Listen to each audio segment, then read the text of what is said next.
Jadi seluruh unsur masyarakat berterima kasih atas program ini, sehingga semoga program ini bermanfaat bagi masyarakat kami, terkhusus pada masyarakat ekonomi menengah bawah yang tentunya sangat membutuhkan dan sangat merasakan dampak daripada bantuan ini di masa pandemi virus corona ini.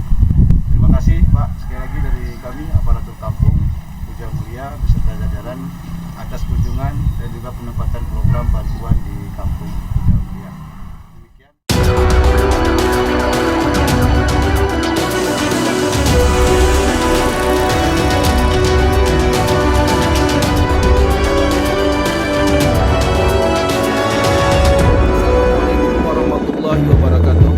Pada hari ini Rabu tanggal 7 Oktober 2020, kami personil Kompi 3 Batalion Pelopor Satbrimob Polda Aceh bersama Babinsa Kodim 0119 Benemeria, Koramil 01 Bandar melaksanakan bakti sosial pembagian sembako kepada masyarakat yang kurang mampu di Desa Puja Mulia, Kecamatan Bandar, Kabupaten Benemeria.